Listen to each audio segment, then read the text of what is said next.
আসসালামু আলাইকুম ওয়া রাহমাতুল্লাহি ওয়া বারাকাতুহু। ওয়া আলাইকুম আসসালাম ওয়া রাহমাতুল্লাহি ওয়া বারাকাতুহু। এক মুসলমান আর মুসলমানের সাথে দেখা হলে প্রথম আওয়াজটা কি হবে? সালাম। সালাম। সবাই বলেন সালাম। আগে সালাম পরে কালাম। এক মুসলমান আর মুসলমানের সাথে দেখা হলে আগে কি হবে? সালাম। সালাম দিলে সওয়াব না গুনাহ? সওয়াব।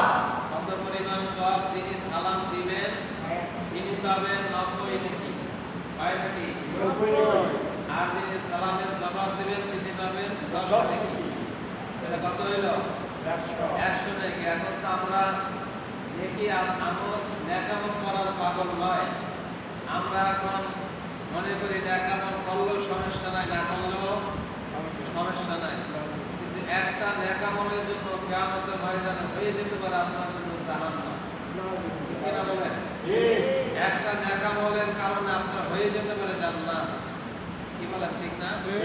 তাহলে নেকামলের দরকার আছে না নাই? আছে। তাহলে আপনারা সালামের জবাব দিয়েছেন, যদি পারছেন না কি কর? আপনারা পাইলেন কত? 10। আমি পাইলাম কত? 90। আপনাদের ঠক হইল না? এজন্য আপনার সালামটা আমি জবাব দেওয়ার সময় নেই। বলেন আসসালামু আলাইকুম ওয়া রাহমাতুল্লাহি ওয়া আলাইকুম আসসালাম ওয়া রাহমাতুল্লাহি ওয়া বারাকাতুহু। আপনারা সকলে ভালো আছেন তো? আলহামদুলিল্লাহ। কারণ অনেকের সাথে এক সপ্তাহ পরে দেখা হয়, আবার অনেকের সাথে প্রতিদিন দেখা হয়, আবার অনেকের সাথে প্রতিদিন 2-1 দেখা হয়। তাহলে আপনারা এক সপ্তাহ পরে আল্লাহর পাক ফিরে এসেছেন, আপনাদের কুশলাদিটা জিজ্ঞাসা দরকার আছে না? আছে। তাহলে আপনারা সকলে ভালো আছেন তো? আলহামদুলিল্লাহ। আলহামদুলিল্লাহ। যাই হোক, আপনাদের সম্মুখে বিশাল কোরআন, যে কোরআনের শুরু আছে শেষ নাই বললেই চলে। কারণ আমরা জানি সূরা ফাতিহা থেকে সূরা নাস পর্যন্ত কোরআন শরীফ। এই কোরআনের ভিতরে যে গভীরত্ব, এই কোরআনের ভিতরে যে মাহাত্ম্য, এই কোরআনের ভিতরে যে কত হিকমত, এইটা কোনো মানুষ বুঝে শেষ করতে পারে নাই। পারবে না। পারে না, পারবে পারবেও না। তাহলে বোঝা যায় কোরআন বিশাল এক মহাসমুদ্রের মতো। সেই কোরআনুল কারীম থেকে আপনাদের সামনে ছোট্ট একটু আয়াতে কারিমা তেলাওয়াত করেছি। যে আয়াতে কারিমা হযরত ইব্রাহিম আলাইহিস সালাতু ওয়াস সালাম তেলাওয়াত করেছিলেন,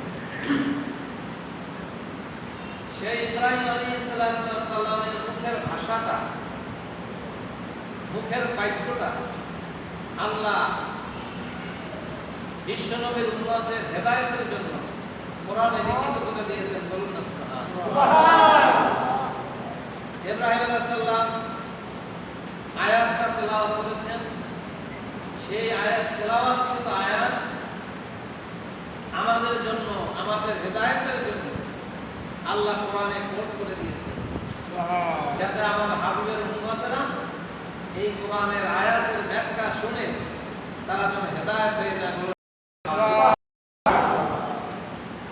এই আয়াতের শুরুতেই বলা হয়েছে আলহামদুলিল্লাহ। কি বলা হয়েছে? আলহামদুলিল্লাহ। প্রশংসা, শুকরিয়া, নিয়ামতের শুকরিয়া, প্রশংসা করা হয়েছে।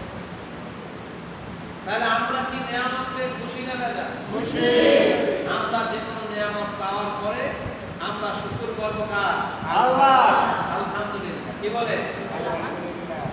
হযরত ইব্রাহিম আলাইহিস সালাতু ওয়াস সালাম এই দুনিয়ার ভিতরে বহু নিয়ামত পেয়েছেন, কিন্তু তার মনের ভিতরে একটা আক্ষেপ, একটা অভাব, যে তিনি অনেক বছর বয়স হয়ে গেছে, প্রায় 80 বছর, এখন পর্যন্ত তিনি একজন ছেলে সন্তানের বাপ হতে পারেন নাই। মনের আফসোস না? কি বলেন? এই আফসোস আবেগ নিয়ে আল্লাহ রাব্বুল আলামিনের দরবারে যখন ফরিয়াদ জানাইলেন, তখন আল্লাহ রাব্বুল আলামিন তাকে দ্বিতীয় বিয়ে করার জন্য অনুমতি দিলেন। যে বিবাহটা করেছিলেন সারা বিবিকে, সে সারা বিবির ঘরে একটা সন্তান হয়েছিল, নাম রাখা হয়েছিল ইসমাইল। কি নাম রাখা হয়েছে? আবার হাজরা বিবিকে পরে বিবাহ করা হয়েছে। হাজরা বিবির ঘরে যে সন্তান হয়েছে তার নাম রাখা হয়েছে কি? ইসমাইল। আর প্রথম যে বিবাহ করেছিলেন ইব্রাহিম আলাইহিস সালাম, সেই স্ত্রীর নাম ছিল সারা। এই সারা বিবি তিনি কোনো সন্তানের মা হতে পারেন নাই। যখন ইসমাইল আলাইহিস সালাম দুনিয়া আগমন করলেন হাজরা বিবির মাধ্যমে, তখন সারা বিবি আল্লাহর দরবারে ফরিয়াদ জানালেন, আল্লাহ তুমি তো ইচ্ছা করলে আমার একটা সন্তান দিতে। বলুন না সুবহানাল্লাহ। পারে কিনা বলেন? পারে। সেখানে সারা বিবির ঘরে আল্লাহ একটা সন্তান দিয়েছিলেন, নাম রাখা হয়েছিল ইসহাক। বলুন না সুবহানাল্লাহ। তাহলে এখন ইব্রাহিম আলাইহিস সালাম কয়টা সন্তানের বাবা বলেন? দুইটা। একটা হলো ইসমাইল আর একটা হলো ইসহাক। দুইজন সন্তানের বাবা হয়ে ইব্রাহিম আলাইহিস সালাম খুশি না? খুশি। সবাই একটু বলেন না খুশি। আপনারা কি ছেলে সন্তানের বাবা হতে খুশি না? খুশি। কিন্তু এই খুশির ভিতরে যদি বলা হইত যে আপনাদের ছেলেগুলো আল্লাহর রাস্তায় কোরবানি করে না, কেউ কিন্তু রাজি হইতেন, ঠিক না? হযরত ইব্রাহিম আলাইহিস সালাম দুইটা সন্তানের বাপ হওয়ার পরে আল্লাহর তাআলা শুকরিয়া আদায় করছেন। আলহামদুলিল্লাহিল্লাযী ওয়াহাবা লি আলাল কিবারি ইসমাঈল ওয়া ইসহাক ইন্নাকা সামিউদ দুআ। বলুন আলহামদুলিল্লাহ। ইব্রাহিম আলাইহিস সালাম বলতেছেন, আল্লাহ তোমার কি শুকরিয়া আমি আদায় করব যে তুমি আমাকে এই বয়সে দুইটা ছেলের বাবা বানিয়েছো, আবার সেই নাম রেখেছি তোমার মনোনীত নাম ইসমাইল এবং ইসহাক। এজন্য আল্লাহ তোমার শুকরিয়া আদায় করে নিলাম, যেহেতু তুমি আমাকে দুইটা সন্তানের বাবা বানিয়েছো। এর পাশাপাশি আমি সাক্ষ্য দিচ্ছি, আমি তোমার দরবারে উচ্চকণ্ঠে সাক্ষ্য দিচ্ছি, ইন্নাকা সামিউদ দুআ, নিশ্চয়ই আল্লাহ তুমি তোমার মাহবুব বান্দাদের দোয়াগুলো কবুল করে থাকো। সুবহানাল্লাহ। কি বলেছেন? তুমি আল্লাহ তোমার বান্দাদের দোয়াগুলো তুমি কবুল করে থাকো। কোন দোয়া আগে কবুল হয়, কোন দোয়া পিছে কবুল হয়, কিন্তু দোয়া তুমি কবুল করে, এটা গ্যারান্টি দিলেন কে? আল্লাহ। ইসমাঈল আলাইহিস সালাম গ্যারান্টি দিচ্ছেন, ইন্নাকা সামিউদ দুআ, আল্লাহ আমি আজকে তোমাকে সাক্ষ্য দিচ্ছি যে তুমি নিশ্চয়ই তুমি বান্দাদের দোয়াগুলো কবুল করো। বলুন না সুবহানাল্লাহ। তাহলে বোঝা যায় বান্দারা আল্লাহর দরবারে দোয়া করলে সেই দোয়া কবুল করেন কে? আল্লাহ। এখন আমরা তো এক শ্রেণীর সমাজে, এক শ্রেণীর মানুষ বর্তমানে বলছি আমরা যে দোয়াই লাগে না। কি লাগে না? সবাই একটু বলেন না দোয়া লাগে না। অথচ আমাদের জাতির পিতা ইব্রাহিম আলাইহিস সালাম, ইব্রাহিম আলাইহিস সালাম কি মুসলমানরা পিতা স্বীকার না করে পারবে? কি বলেন, পারবে? কেন? আল্লাহ কোরআনে বলে দিয়েছেন, মিল্লাতা আবিকুম ইব্রাহিম ওয়া সাম্মাকুম মুসলিমিন। বলেন আলহামদুলিল্লাহ। আল্লাহ বলেন আমি মুসলিম জাতির জন্য, মুসলিম মিল্লাতের জন্য আমি আমার খলিল ইব্রাহিমকে পিতা বানায়া দিয়েছি। অস্বীকার করা যাবে না? কেউ অস্বীকার করতে পারবে না? কোনদিন পারছে? পারে না। তাহলে সেই ইব্রাহিম আলাইহিস সালাম বলতেছে আল্লাহ বান্দাদের দোয়া কবুল করেন, ইন্নাকা সামিউদ দুআ। বলুন না সুবহানাল্লাহ। এজন্য আল্লাহ রাসূল বলেন সমস্ত ইবাদতের মূল হইল দোয়া। সমস্ত ইবাদতের মূল কি? দোয়া। দোয়া। আর দোয়াও মাত্র ইবাদত। বান্দাদের সমস্ত নেক আমলের মগজ হয়েছে দোয়া, আজকে আমরা সমাজ থেকে সেই দোয়াকে উঠিয়ে দিতে চাই। আমরা বলি দোয়া লাগে না, কি লাগে না? আল্লাহ রাব্বুল আলামিনের দরবারে আযাজিল ফেরেশতা, এই আযাজিল ফেরেশতা এত দামি ফেরেশতা, আদম আলাইহিস সালামকে সিজদা না করার কারণে আল্লাহ তাকে লানতের বলি পড়াই দিলেন। এখন তিনি সমস্ত ফেরেশতাদের কাছে নিকৃষ্ট, ঘৃণিত। এখন ওই মাকতুব শয়তান আল্লাহর সামনাসামনি বসেছে, বসে বলতেছে, আল্লাহ তোমার আদমকে আমি সিজদা না করার কারণে আমাকে লানত দিলা, তাহলে আমার কিছু দাবি তোমার রক্ষা করতে হবে। যে আদমের জন্য আমি লানত প্রাপ্ত হইলাম, এই আদমের জাতির আদম সন্তানের উপর আমার কিছু কৈফিয়ত আছে, এগুলো তোমার মানতে হবে। আল্লাহ বলেন, কি কি দাবি আছে তোমার বলো। মাকতুব শয়তান বললেন, আল্লাহ আপনার বান্দাদেরকে, যারা আপনার গোলাম, যারা বলেছে লা ইলাহা ইল্লাল্লাহ, আমরা পড়ছি কিনা? আপনার বান্দাদের সামনে দিয়ে আমি ধোঁকা দেব, যাতে তারা নামাজ পড়তে না পারে, যাতে আপনার বান্দারা আপনাকে সিজদা দিতে না পারে। কারণ আমি সিজদা না দেওয়ার কারণে কি হয়েছে? লানত প্রাপ্ত হয়েছে। এজন্য আপনার বান্দাদেরকে আমি ধোঁকা দেব সামনে দিয়ে, যাতে তারা নামাজ পড়তে না পারে। বলেন না? কথা কি বুঝতে পারতেছেন আপনারা? আল্লাহ বললেন, ঠিক আছে, আমি কবুল করলাম। 2 নম্বরে বললেন, আল্লাহ আপনার বান্দাদেরকে আমি পিছন দিয়ে ধোঁকা দেব, কারণ সামনে দিয়ে ধোঁকা দিলে পিছন দিয়ে ঘুরে তো মসজিদে যেতে পারে, ঠিক না? বললেন পিছন দিকে ধোঁকা দেবে, আচ্ছা ঠিক আছে, এটাও আমি কবুল করলাম। আল্লাহ 3 নম্বরে বরখাস্ত, আপনার বান্দাদেরকে আমি ডাইন পাশ দিয়ে ধোঁকা দেব। সামনে পিছে ধোঁকা দিলাম, ডাইন পাশ থেকে যদি মোড় দিয়ে মসজিদে দিয়ে নামাজ পড়ে দেয়, তো আমার আর এই দাবিটা রাখার কোনো অর্থ নাই।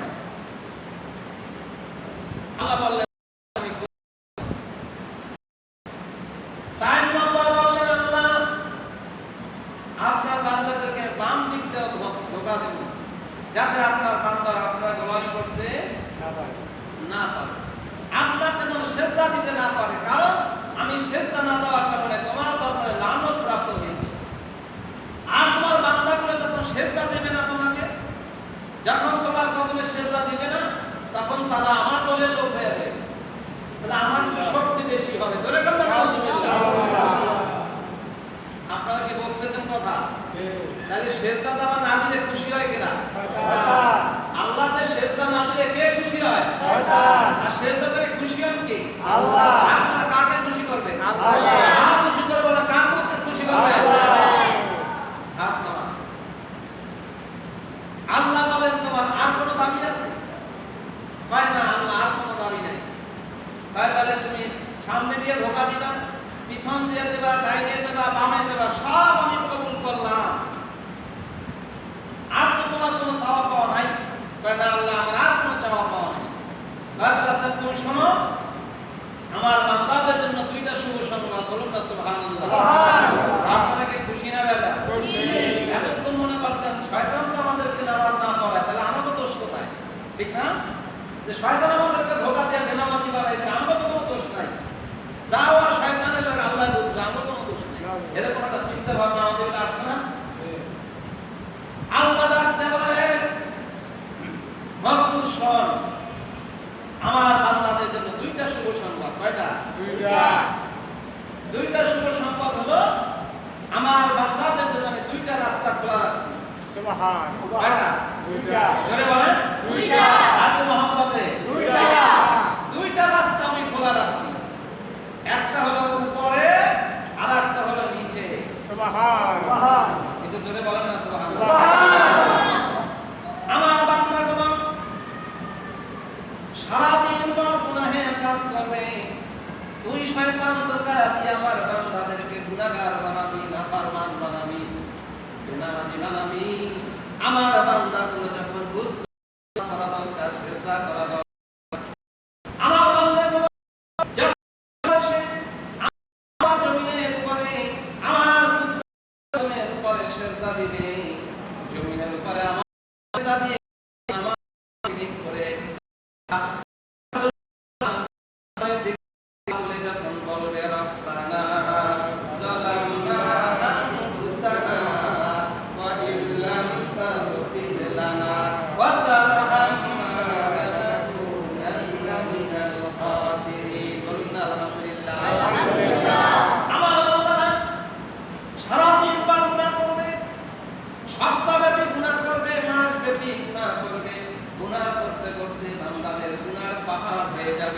আর ওই গুনার পাহাড় নিয়ে যখন মসজিদে ঢুকবে, আমার ফেরেশতারা আমার বান্দাদের গুনাহগুলো মাথায় নিয়ে দাঁড়িয়ে থাকবে। বলুন না সুবহানাল্লাহ। বান্দাগুলো যখন মসজিদের ভিতরে ঢুকবে আর গুনাহগুলো যখন ফেরেশতারা মাথার উপরে নিয়ে দাঁড়িয়ে থাকবে, আর আমার বান্দাগুলো নামাজ পড়বে, জুমা পড়বে, ঈদের নামাজ পড়বে, ওয়াক্তে নামাজ জামাতে পড়বে, নামাজ পড়ার পরে যখন বলবে হাত তুলে আসমানের দিকে, কোন দিকে? এই মুসলমান কোন দিকে? কে বলতেছেন? কে বলতেছেন? স্বয়ং আল্লাহ বলতেছেন যে আমার বান্দাগুলো জমিনে সেজদা দিবে। এই জমিন আমার বান্দাদের জন্য উন্মুক্ত করে দিয়েছি, খোলা রেখেছি। আরেকটা জায়গা খোলা রেখেছি, সেটার উপর আসমান, যেখানে আমি আল্লাহ রাব্বুল আলামিন বরত্ব নিয়ে বসে আছি। সেই জায়গাতে হাত তুলে বলবে রব্বানা যালামনা, আমি আল্লাহ রাব্বুল আলামিন সমস্ত গুনাহগুলো মাফ করে দেব। সুবহানাল্লাহ। বলেন না সুবহানাল্লাহ।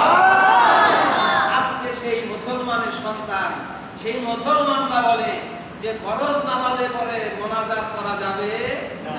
অথচ আল্লাহ বলে আমার জমিনে সেজদা দিয়ে হাত উপর দিকে উঠাইয়া যখন বলবে রব্বানা যালামনা আনফুসানা, আমি আল্লাহ রাব্বুল আলামিন জমিনে সেজদা দেওয়ার কারণে, আসমানের দিকে হাত তুলে রব্বানা যালামনা বলার কারণে আমার বান্দাগুলোর গুনাহগুলো মাফ করে দেয়। সুবহানাল্লাহ। তাহলে যারা বলে নামাজের পরে মোনাজাত দেওয়া লাগবে না, তারা আমাদের গুনাহগুলোকে কাঁদেই রাখতে চায়, মাফ করাই দিতে চায় না। সারা বছরের ভিতরে 4টা দিন আছে দোয়া কবুল হয়, গুনাহ মাফ হয়। কয়টা? 4টা দিন। সবাইকে বলেন না মিয়া? ওই বিয়াদবের দলেরা বোঝে না দোয়া কারে বলে। ওরা নিজেরাও লানত প্রাপ্ত, আরেকজনকে লানত প্রাপ্ত বানাইতে চায়। 4টা দিন আল্লাহ নির্ধারিত করেছেন বান্দার গুনাহ মাফের জন্য। কয়টা দিন? 4টা দিন। এর ভিতরে 1 নম্বর হলো জুমার দিন। কবে? জুমার দিন। সবাই বলেন কবে? জুমার দিন। জুমার নামাজ আদায় করে আমার বান্দাগুলো যখন জমিনে সেজদা করে আসমানের দিকে হাত তুলে বলবে রব্বানা যালামনা আনফুসানা ওয়া ইল্লাম তাগফির লানা ওয়া তারহামনা লানাকুনান্না মিনাল খাসিরিন। আল্লাহ বলেন আমি আমার বান্দাদের জুমার নামাজ পড়ার কারণে আসমানের দিকে হাত তুলে নিজের ছোট মনে করে, গুনাহ মনে করে আমার কাছে ক্ষমা চাওয়ার কারণে আমি আমার বান্দাদের গুনাহগুলো মাফ করে দিলাম। বলুন না সুবহানাল্লাহ। তাহলে 4 দিনের ভিতরে কোন দিন? শুক্রবার, জুমার দিন।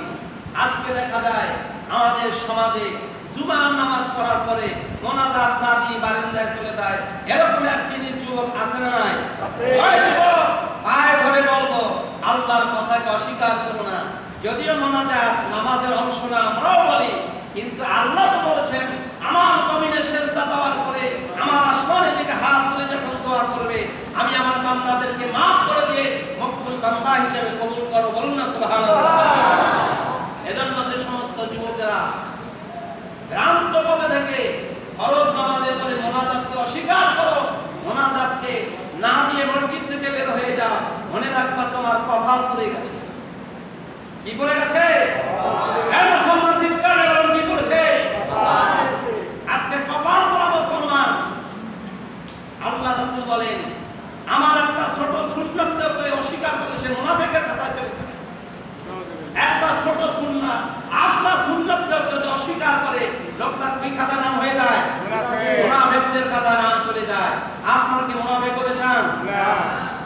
তাহলে জুমার নামাজের পরে, ফরজ নামাজের পরে হাত তুলে মোনাজাত করতে, মোনাজাত করবেন আর ক্ষমা করবেন কে? আল্লাহ। কয়দিন? একদিন গেল, 4 দিনের একদিন চলে গেল। তাহলে জুমার নামাজ আমাদের সপ্তাহে কয়দিন আসে? সবাই বলেন না? জুমার নামাজ সপ্তাহে একদিন আসে। তাহলে বোঝা যায় আমাদের সারা সপ্তাহ আমরা নামাজ পড়ব। এর ফাঁকে ফাঁকে গুনাহ হবে, এর ফাঁকে ফাঁকে আমাদের নাফরমানি হবে। আর জুমার নামাজের, ফরজ নামাজের পরে যখন মোনাজাত দিলে আল্লাহর দরবারে ক্ষমা চাইব, তখন ক্ষমা করার জন্য বসে আছেন কে? আল্লাহ। সকলে বলুন আল্লাহ। আল্লাহর ওই দুশমন, মুসলমানদের দুশমন, আদম সন্তানের দুশমন ওই আজাজিল, ওই নমরুদ, ওই কমবক্ত, ওই শয়তান আল্লাহর দরবারে বললেন আল্লাহ আপনার সাথে পারা যায় না। আসলে কি পারা যাবে? আল্লাহর সাথে কেউ পারছে? না কাকে জিন্দিতে পারবে? না নমরুদ কি চেষ্টা কম করছে? না ফেরাউন কি চেষ্টা কম করছে? আল্লাহর সাথে যুদ্ধ করার সাথে নমরুদ শেষ পর্যন্ত আল্লাহ তাকে কি দিয়ে মারলে? একটা মশা। কি দিয়ে মারলেন? এই নমরুদ আল্লাহর সাথে যুদ্ধ করার জন্য আসমানে উঠেছেন, তখন তীর নিক্ষেপ করেছেন। আল্লাহ তীরটা ফেরেশতারা বললেন, আল্লাহ এই যে তীর ধরলাম, ভাই ঠিক আছে তীর ধরেছে, নমরুদ তো আশা করে দিয়েছে, নমরুদের আশাটা কে পূরণ করবা? এইটার মাথায় একটু রক্ত লাগাই দাও তোমার দেহের থেকে। সমস্ত মাখলুককে বললেন, কেউ রাজি হলো না।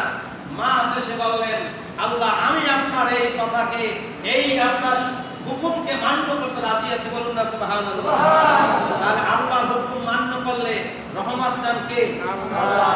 আল্লাহর হুকুম পালন করতে গিয়ে মা যখন তার দেহের থেকে যখন ওই তীরের মাথায় রক্ত লাগিয়ে দিলেন, তখন ওই তীরটা যখন ফিরে আসলো, নমরুদ খুশি হইল আর বলল, আল্লাহকে খোদাকে মাইরা দিয়েছি।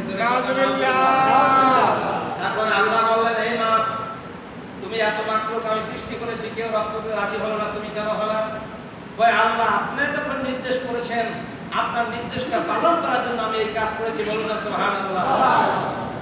আল্লাহ ডাক দিয়ে বলেন, এই মাছ, যেহেতু তুমি আমাকে এত সম্মান করলা, ভালোবাসলা, আমার একটা হুকুমকে মান্য করার জন্য তুমি গায়ের তাজা রক্ত দিয়েছ, আমি তোমাকে খালি ফেরত দিতে পারি? কিয়ামত পর্যন্ত যত মানুষ আসবে, পৃথিবীতে যত মানুষ মাছ সৃষ্টি হবে, সমুদ্রে, নদীতে, কূলে, উপকূলে যেখানে মাছ সৃষ্টি হবে, সমস্ত মাছ মরে পচে গলে গেল, আমি আমার বান্দাদের জন্য খাবার হালাল করে দিলাম। সুবহানাল্লাহ। একটু জোরে বলেন না সুবহানাল্লাহ। আল্লাহকে খুশি করলে কি রহমত না গজব? তাহলে মাছ কি পাইলেন? রহমত পাইলেন। কার পক্ষ থেকে?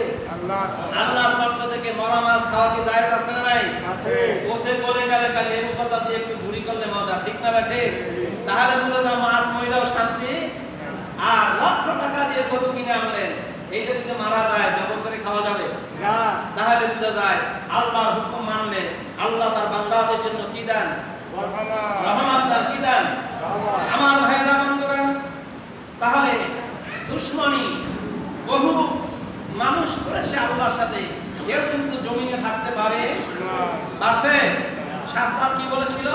যে আল্লাহ তোমার জান্নাত আমি থাকবো না, তুমি আমাকে সম্পদ দিয়েছো, আমি জান্নাত বানাই নেব। সেই জান্নাতে এক পাও ভিতরে আর এক পাও বাহিরে, আজরাল পাঠিয়েছেন কে? আল্লাহ। সবাই বলেন আল্লাহ। তাহলে বুঝা যায় আল্লাহর সাথে কেউ পারে না আর পারবেও না। শয়তান বলেছেন, আল্লাহ আপনার সাথে তো পারা যাবে না, যেহেতু আপনি সমস্ত গোটা জাহানের সৃষ্টিকারী, বলুন না সুবহানাল্লাহ। আমার ভাইয়েরা, এজন্য ইব্রাহিম আলাইহিস সালাম সাক্ষ্য দিচ্ছেন, ইন্নাকা সামিউদ দুআ, দোয়া কবুল করেন কে?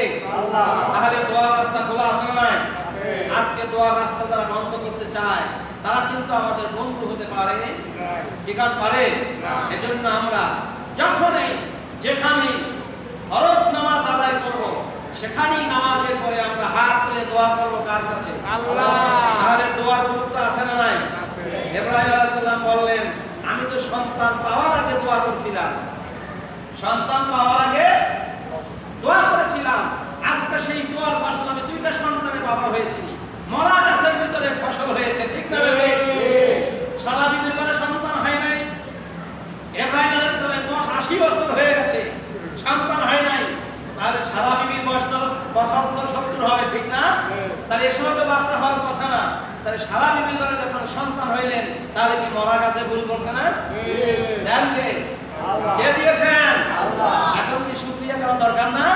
এই জন্য ইব্রাহিম আলাইহিস সালাম দোয়া করছেন বহু আগে, কবুল হওয়ার সাথে সাথে শুকরিয়া আদায় করলেন, আলহামদুলিল্লাহিল্লাযী ওয়াহাবালি আলাল কিবারি ইসমাঈল ওয়া ইসহাক, আমি নিয়ামত পেয়েছি আল্লাহর পক্ষ থেকে, আল্লাহ তোমার পক্ষ থেকে নিয়ামতের শুকর তো করলামই, এরপর আমি গ্যারান্টি দিলাম তুমি নিশ্চয়ই তোমার বান্দাদের দোয়া কবুল করে থাকো, বলুন না সুবহানাল্লাহ।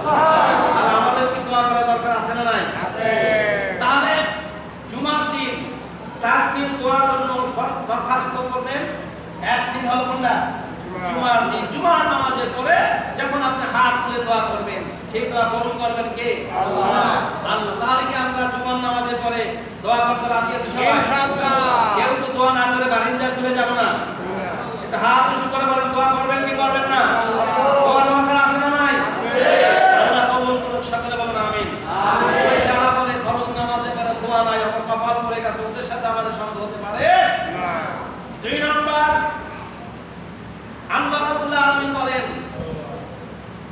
ঈদুল এই হজের দিন, কিসের দিন? আরাফার দিন, যেদিন আরাফার ময়দানে মানুষগুলো আল্লাহকে লাব্বাইক বলে হাজিরা দেয়, লাব্বাইক বলে হাজিরা দেয়। আল্লাহ বলেন এই দিন আমি আমার বান্দাদের গুনাহগুলো মাফ করে দিই। বলুন না সুবহানাল্লাহ। 2 নম্বর হলো কোরবানির দিন। 3 নম্বর কি? কোরবানির দিন, যেদিনটা কোরবানির পশু জবাই করা হয়, যার নামে পশুগুলো জবাই করা হয়, যিনি কোরবানি দাতা হয়, তার কোরবানি যখন পশুটা জবাই করা হয়, প্রথম রক্তটা বের হয়ে যায়। জবাই দিলে একটা রক্ত বের হয় না? প্রথম রক্তটা বের হয়ে ছিটে পড়ে। আল্লাহ রাসূল বলেন কোরবানির দিন সকালবেলা কোরবানির পশু জবাই দেওয়ার সাথে সাথে কোরবানি দাতার গুনাহগুলো আল্লাহ সঙ্গে সঙ্গে মাফ করে দেন। তাহলে কোরবানির দিনটাকে আমাদের জন্য নিয়ামত না? কি বলেন, নিয়ামত না? তাহলে এই দিন একটা গুনাহ মাফের জন্য আল্লাহ ধার্য ধারণ করেছেন কয় দিন? 4 দিন। 1 নম্বর জুমার দিন, 2 নম্বর ঈদুল আযহার দিন, কোরবানির পশু জবাইয়ের দিন, 3 নম্বর কি? ঈদুল ফিতরের দিন। যেদিনটা ঈদুল ফিতর অনুষ্ঠিত হয় সেদিনটা বান্দারা রোজা রেখে ইবাদত করে আমল করে ক্লান্ত শ্রান্ত হয়ে কোথায় আসে? ঈদগাহ ময়দানে আসে। তখন আল্লাহ বলেন হে আমার ফেরেশতারা সাক্ষী থাকো, আমার এই বান্দাগুলোকে মাফ করে দিলাম। সুবহানাল্লাহ। 4 নম্বর হলো হজের দিন। কবে? আরাফার দিন, যেদিনকে বলা হয় যে হজের দিনে মানুষ যখন লক্ষ লক্ষ টাকা খরচ করে আরাফার জমিনে ঘোরাঘুরি খায়, দুলাবালি লাগে, আল্লাহুম্মা লাব্বাইক বলতে বলতে তাদের কলিজা শুকিয়ে যায়। আল্লাহ মাফ করবেন কিনা এই আশায় তারা যতদিন কাবার চতুর্থে ঘুরছে, আল্লাহ লাব্বাইক আল্লাহুম্মা বলে যখন হাজিরা দিচ্ছে, আল্লাহ বলেন হে ফেরেশতারা দেখো আমার বান্দাগুলো টাকা খরচ করে আমার কাবা শরীফে এসেছে, তায়েফের ময়দানে, আরাফার ময়দানে এসেছে, আর তারা গুনাহ মাফের জন্য কাঁদতেছে। আমি আমার বান্দাদের তোমাদেরকে সাক্ষী রেখে তাদের গুনাহগুলো মাফ করে দিলাম। সুবহানাল্লাহ। এটা জোরে বলেন না সুবহানাল্লাহ। এই 4 দিন অন্ততপক্ষে 3টা দিন আমাদের ভাগ্যে না হলো, প্রতি সপ্তাহে জুমার দিন আমাদের জন্য ভাগ্য খুলে আসে। বলুন ঠিক না? এই জন্য আমরা জুমার দিন, শুক্রবার জুমার দিন গুনাহ মাফের ন্যায়তে একটা ভালো মন নিয়ে, একটা তাকওয়া যুক্ত মন নিয়ে আমরা মসজিদে আসবো। কারো মনে কোনো কষ্ট না দিয়ে যেখানে জায়গা পাবো সেখানে দাঁড়িয়ে জুমার নামাজটুকু আদায় করে মোনাজাতে শরীক হব। আর সেই মোনাজাতে আল্লাহ রাব্বুল আলামিন এই জুমার নামাজের উসিলায়, মোনাজাতের উসিলায় আল্লাহ আমাদেরকে মাফ করে দিবেন। এটা আমরা চাই সবাই ইনশাআল্লাহ। আমরা জুমার দিন নামাজের পরে আমরা মোনাজাত না করে আর কেউ মসজিদ থেকে বের হব না। রাজি আছি ইনশাআল্লাহ? এই যুবকরা হাতে পায়ে দিয়ে বলছি, এই ভুল পথে থেকে নিজেদের আমল ধ্বংস করে দিয়ে তোমরা গুনাহগার হয়ে মসজিদ থেকে বের হয়ে যেও না। সকলেই মোনাজাত করে তারপর আমরা বের হব ইনশাআল্লাহ। রাজি আছি না? আল্লাহ আমাদের সবাইকে আজকের কথাগুলো আমল করার তৌফিক দিন। সকলে বলুন আমিন। আমিন। আরেকটু মহব্বত